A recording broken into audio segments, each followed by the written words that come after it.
Why do we need classifying words?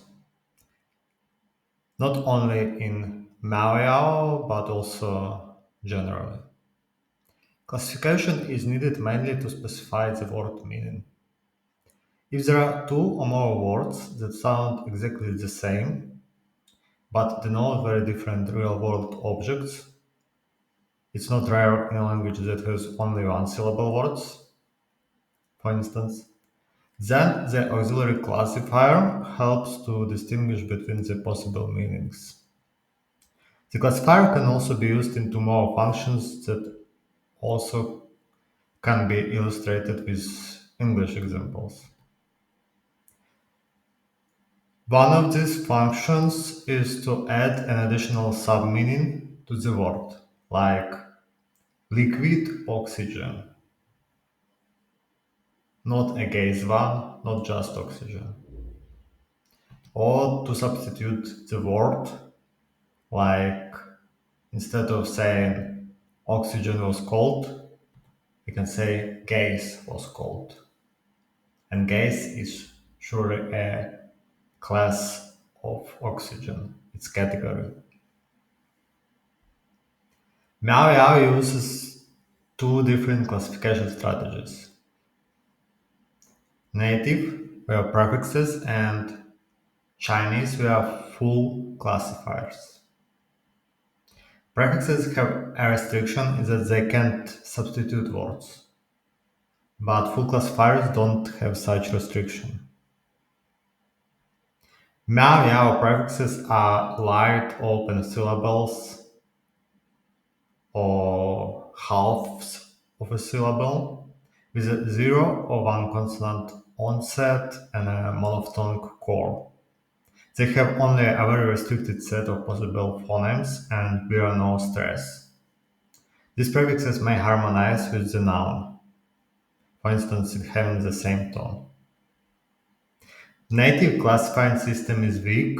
It distinguishes only between very abstract meaning categories like human, animal, tool, and is being replaced by the Chinese classification. Native classification is used more by old speakers. It's rare in innovative combinations and can be seen mostly in old frozen expressions. Phonetically, such prefixes correspond to reconstructed pre-initials of common Hmong-Mien that we discussed in the second chapter. Mien has more Chinese influence due to Tao religion, usage of Chinese language in rituals, songs, usage of Chinese characters in religious writings. Thus, it retained less native prefixes. The exception is Zhao-Min variety that regularly uses a prefix to distinguish nouns. Classifying prefixes are common in Miao-Yao ethnicity names, for instance in Ahmao, Koxiong, Pahng, Punu. In these cases, the first syllable is a prefix. New prefixes are also sometimes formed, even in modern times, from class nouns. Let us make a break and finish our discussion of Hmong-Mien rhymes that was started in the previous chapter. Hmong mergers mentioned in the previous chapter are partly due to the secondary developed W sound.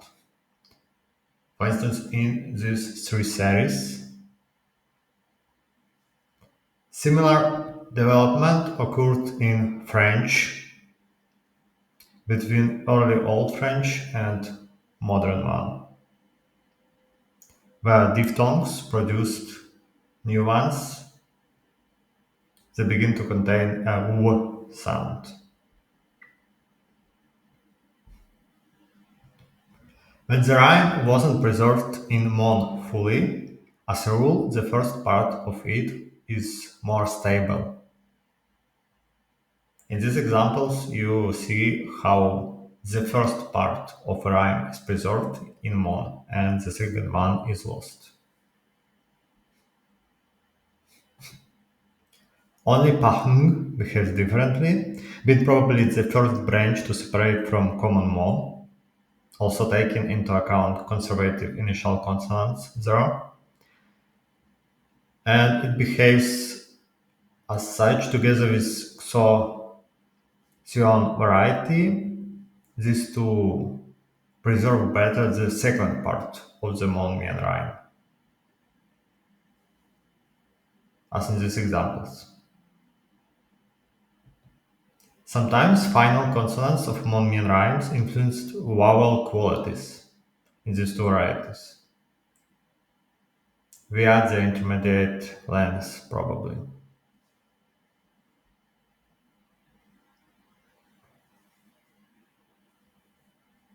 So when the rhyme ended on a consonant,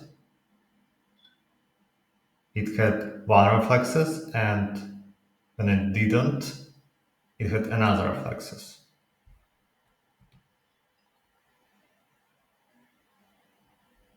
In other cases, the quality change happened due to different tones. For instance, when the tone was the seventh from a formal final consonant, Koxion has U, and with first, third, fourth, fifth, and sixth tones, it has A. True vowel lengths can be seen only in modern Mien, except of Miao-Mien and Zhao-Mien varieties. Only in Moon variety, the length distinction, however, is not restricted just to the A sound. Probably this vowel length was firstly imported from the ancestors of Standard and Northern Thai, because loanwords have it more often than native ones. Generally, the timeline of vowel length development is worldwide typically like that. At first, there are no vowel lengths. Low vowels, such as A, have a variable length range. Then vowel length is introduced to low vowels, and then it spreads to other vowels. In Hmong-Mien, it happened only in Moon variety. Vowel length is also more typical for heavier, in the sense of a meaning, sentence heads in Mien. Common Hmong had no true coda consonants. The coda consonant, if present, was N after front nuclear vowels and a velar nasal in other cases. As for the whole rhyme pattern, common Hmong-Mien had monotone course of patterns: vowel, vowel consonant, vowel glide, glide vowel consonant, glide vowel glide, and diphthong course in patterns of vowel vowel, vowel vowel consonant, and glide vowel vowel, and combinations of two vowels or a diphthong with a following glide would be too heavy, so they are absent. The combination glide, vowel, vowel, consonant was theoretically possible, but it's also absent. Full classifiers of Chinese type are full words that precede the objects they classify. They can combine with classifying prefixes. So in these two sentences, both strategies are used. From now on, all examples from White Hmong and a practical orthography of White Hmong is used. In both sentences, there is a classifier and a prefix. One, the classifier for bulky things, and stone with a classifying prefix clump. One, the classifier for short lengths, tail, and a classifying prefix for handles. The whole construction thus means a tail. The canonical order is set of numeral plus classifier word plus optional classifying prefix joined to the main noun and an optional adjective. Demonstrative pronouns precede the entire structure in Mien and follow it in Hmong. In modern varieties, the full classifiers are usually obligatory with quantified and definite nouns. Probably they were firstly imported as trade measures and then extended with class nouns, nouns that denote categories of words without the grammar role of classifier, like simply animal, tree, round. From such class nouns, native Miao-Yao classifying prefixes are formed also. In Chinese, the classifiers fully developed in 206 220 AD. Then they were imported to neighboring languages via trade, possibly, including Japanese. However, there's also some instances of a reverted process, when a classifier loses its grammar role and becomes a plain class noun. Class noun is basically a classifier without its grammar specific role of a classifier. For instance, one classifier piles paper, and we can form a sentence classifier for groups piles paper when we talk about many books. And in this case, the formal classifier for piles becomes a class noun joined to a noun for paper. In a similar another sentence, one classifier for mouthfuls, language, classifier for groups, basically plural marker, and a word compound, mouthfuls of language, so words. Such cases are not the stacking of classifiers, so we can't analyze them as classifier for groups, classifier for mouthfuls, language, because the clause is restricted to have just one classifier. This restriction makes one of the classifier lose its grammar role and become a class noun. More examples of classifiers used as class nouns in word compounds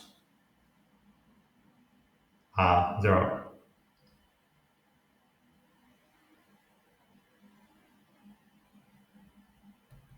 Thus, we can reconstruct the life cycle of classifying elements in Miao-Yao. Full classifiers are formed from different nouns, as in Chinese.